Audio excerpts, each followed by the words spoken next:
Hey, Scott Bolden, NewsNation contributor, former chairman of the D.C. Democratic Party. It's good to see you.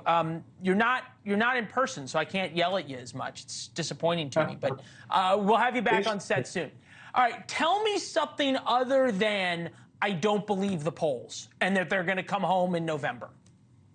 Well, I think you're overreacting to black voters leaving the Biden campaign and the Democrats. They haven't left anything. There's still 6 months to go in this race, and they may not be happy with Biden, and they may want to see more from Biden, but that doesn't mean they're not going to vote for Biden eventually. When the choice between Trump and Biden comes down to these voters, right? I predict, as they have done historically, are going to vote for Biden, and as they voted for Barack Obama. Your own polling shows that while he may be down 20% with black voters, Biden may be down 20% with black voters. They're not running the Donald Trump because the GOP party doesn't offer them anything. And so what's important? Important is getting black voters to the polls. And you have to have money when you get out the vote. That last 30 days, 15 days, or the last couple of days, and the DNC, or rather the Biden campaign, has money to do that. And then lastly, Biden and Harris are going to remind black men and women how important it is for this election, what they get with Biden versus what they don't get with the Republicans, and whether it's reduction of healthcare prices or student loan debt. There's a litany of or giving away more free money or whatever. And this is interesting for the New York Times because I know you're going to disagree with what I'm about to say. So I'm bringing the receipts early. Black farmers in Georgia cool to Biden, reflecting a bigger challenge. White farmers filed lawsuits to block a debt forgiveness initiative, but the Biden administration is still bearing the blame. But ... You're not going to like what I'm about to say, but I think I'm on to something. The points you just made about student loan forgiveness and healthcare costs and the Green New Deal and DEI in colleges and all that stuff, that works well for upper class and educated blacks. That helps them. It does not serve African Americans in lower middle class and working class in the same way.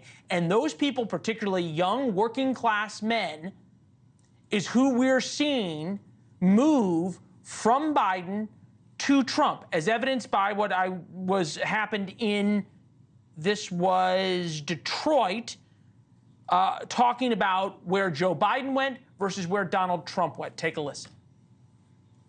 President Trump, I'm so humbled that you would be here. President Obama never came to the hood, so to speak, right?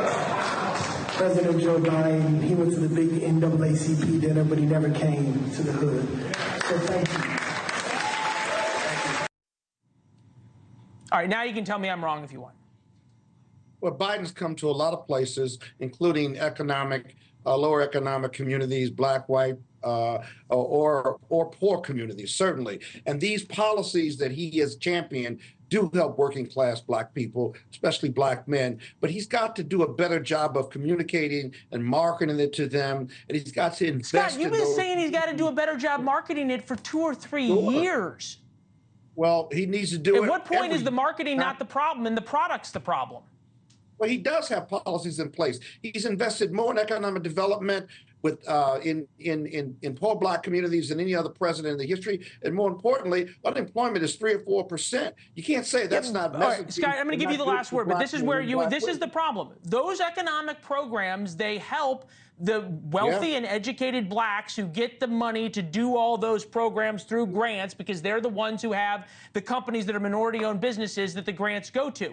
The people who actually need the people who need the help, hold on, let me finish. The people who need the help are the ones who are having trouble buying groceries. And that's the problem. That is the working class voters that President Biden's policies haven't helped.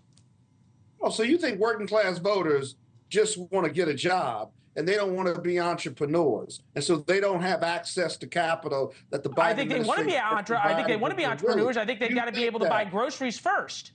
I think that's and that's why they have a job, and that's why entrepreneurship is important. And I think it's pretty narrow thought process on your part to want to talk about African Americans and what they want in these communities, when in reality the messaging may not be there for the Democrats, but the economic and the financial impact and uplift of our communities is certainly there. Yes, you got to do better messaging. And once that happens, right, and he reminds them of what he's done for our communities and as a whole, then the hold and the choice between Trump and Biden will take hold. And with the get out the vote, you're going to see Biden get 80+%. You can't discount that simply because of a poll 5 months out and Donald Trump going to a black church where he was completely uncomfortable and trying to con them the way he's conned America. Okay, so let's not Scott, get we gotta go. Scott, we gotta go.